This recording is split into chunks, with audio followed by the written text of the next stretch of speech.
Hi guys, I don't know if we enjoy the floor videos, so y'all will have to let me know, but it's snowing outside right now and I want to get warm and cozy.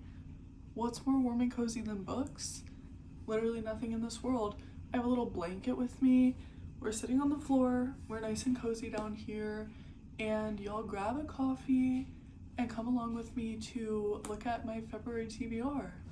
Today is January 31st, 2026, and I literally can't believe that January has come to an end this quickly, but I have a couple books that I need to finish literally today, and I'm going to try to get through those so that I can move on to this extensive February TBR. Okay, I have stacked all 9 books behind me here so that you can watch as I go through them and kind of see what books we have left. But I'm just going to be giving this synopsis and the backstory as to why I want to read each one.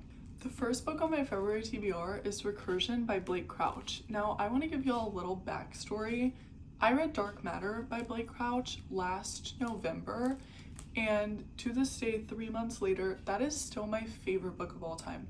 Literally, that book is perfection, and it's everything that I look for in a book. It was so fast-paced, had so many great takeaways, and was just such an enjoyable story for me. And everyone was like, if you like Dark Matter, you will love Recursion. Now, I love Dark Matter, so I thought I would absolutely fall in love with Recursion.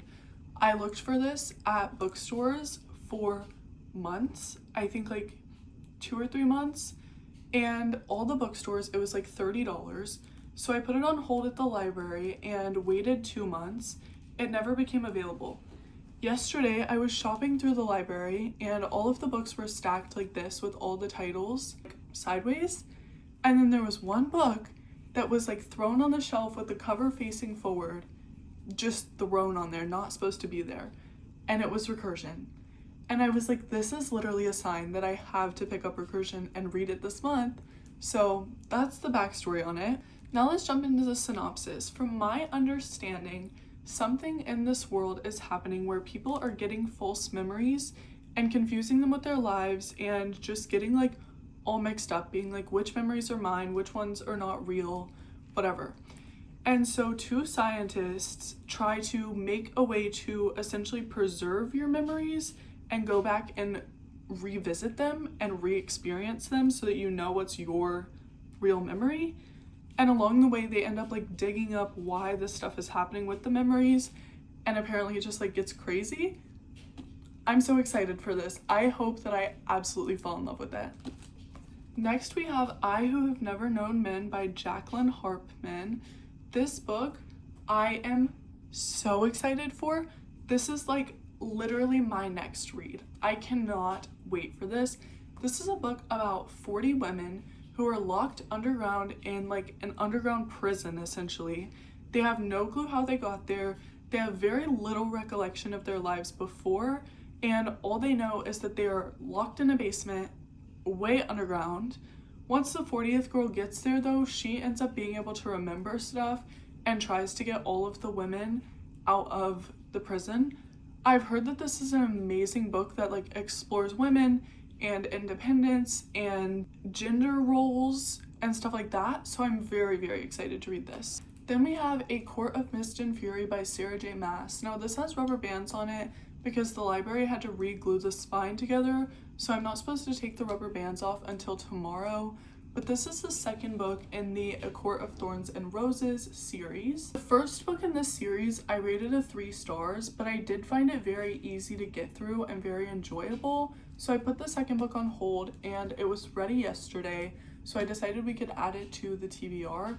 I don't really want to give a full synopsis on this just because I feel like it'll spoil the first book if I give the synopsis of A Court of Mist and Fury, but just know that it's the second book in the ACOTAR series, and I don't know if I'm actually going to get around to it just because I didn't love the first book. I might wait until like March to read this. Okay. Next we have Normal People by Sally Rooney. This is a story about a man and a woman who are polar opposites, and in high school they end up sparking up a conversation even though they have nothing in common, and they really hit it off, and then they end up going like moving far away for university, and there's a lot of struggles in their lives and basically reasons that they can't be together So they have to navigate kind of how to continue to love each other throughout all the struggles of life. I'm so excited for this. Like, every single book on my February TBR, I can't even express to you how excited I am. Normal People is so highly anticipated for me to love, and so many people on TikTok have given this book 5 stars. I feel like it's been such a popular book for so long, so I can't wait to jump into it.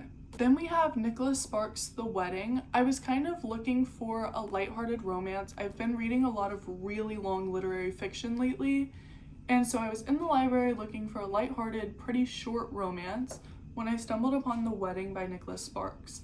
I was like, Nicholas Sparks writes cute romances, what's that about? I pick it up and read the back. This is the second book to The Notebook. This is the sequel to The Notebook. I was like, I'm sold. I'm sold. I'm sold. So this is basically about Noah and Allie's son-in-law who married their daughter, and he is going through struggles in life where he ends up wanting to almost divorce the daughter. He's having so many struggles within his romantic relationship, and he has to look up to Noah and Allie for advice on his relationship and on how to survive in a relationship and how to love and care for one another. I cannot wait to read this. The Notebook is one of my all-time favorite movies. It's a pretty good book too, and the fact that there's a sequel to it that I didn't even know about made me so excited. I keep using the word excited in this video, but I'm so excited. I don't know what else to say. Following along the romance train, like I said, I was looking for a couple lighthearted romances. I found Funny Story by Emily Henry on the Valentine's Day shelves at the library. And I don't usually love Emily Henry books. I find that the beginning can be very, very slow for me, and the energy that I'd put into it, I would rather just put into a literary fiction. But when I read the synopsis of this one, I was so intrigued.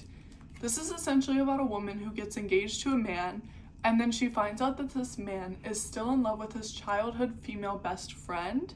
So they end up calling off the engagement, and the guy ends up getting engaged to his childhood best friend, okay? Now the best friend also had a fiance who she also left.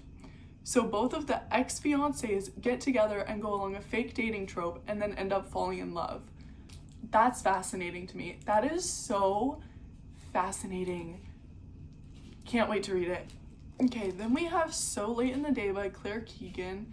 This book explores 3 different stories of men and women, and it essentially centers themes of love, lust, and life, and kind of tells the story of these 3 different women to show the polarization between a male and a female, and it just really emphasizes gender roles and gender criticisms in our society. I saw a YouTube video recommending this book and saying that in such a short amount of pages, this book will change your life. And when I saw that it was available at the library, I had to check it out. Next we have And Yet by Kate Baer. This is actually a book of poems, which I have never read a book of poems before, and I kind of picked it up in the library yesterday because it was on the Valentine's Day shelf, misplaced there, and I was like, what's this about? I read the synopsis, I was like, it's a book of poems, that's kind of weird, and then I opened it up and read a couple of the poems, and I was like, oh, I have to get this. They're very, very short, but they essentially all kind of follow like females and being a strong female and love and purpose and the purpose of life and the battles that women have to face and survive in today's society. I have already read half of this book in the last day, and these poems are so beyond beautiful. I'll just read you one. There are days I can't believe we let the boys, with the new blue jeans and slick haircuts, decide the emotions of 4th grade girls. And how those boys grow into fall athletes and spring play leads, all arms around our waists, and can I call you baby now that we are thin. And how they follow us to college, haunt our rooms with little debts. How they slip behind a desk to sign our paychecks, become somebody's husband. Now that I have a daughter, how they climb and climb and climb and climb. Whoa. I'll do a real quick breakdown. This is basically saying back in 4th grade, we used to let these boys decide our emotions because they had new genes and they were cool. So we would let them decide our emotions. And then in high school, these men started to get status and be athletes and be role models. And so they used to grab us by our waists and emphasize how thin we had to be and how we had to make ourselves look perfect for these boys, okay? Then they grow up, and these boys are the ones who are our bosses. And these boys who once were bossing around little 4th grade girls are now bosses in a corporate world to women. They're the ones who give us our paychecks. And these boys have found wives, and now these boys have daughters of their own.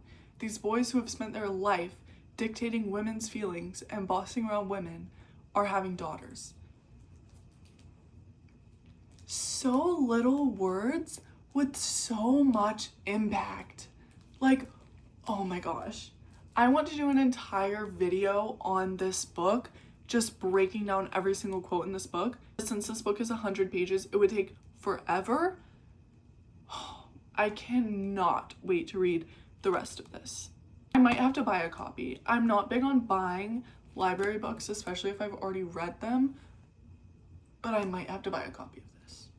Okay, and lastly for my February TBR, we have The 7 Husbands of Evelyn Hugo by Taylor Jenkins Reid.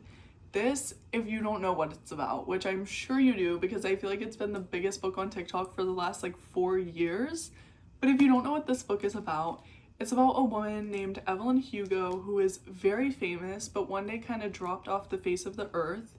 She ends up inviting this journalist to come live in her house and write her story, almost like a BoJack Horseman kind of thing, but in BoJack, she didn't live in his house. But Evelyn invites a journalist to come into her house and write her story, and throughout that story, Evelyn has had 7 husbands. And then once you get to the point of Evelyn's disappearance, her and the journalist's stories intertwine, and they actually had a bigger impact on each other than they originally realized. Apparently, there's a crazy plot twist. Can't wait. I'm guessing that I'm gonna upload this video tomorrow, which is going to be February 1st, so that's the perfect time for my February TBR. But I will see you all next time, probably with a video of me reading these books. Bye guys!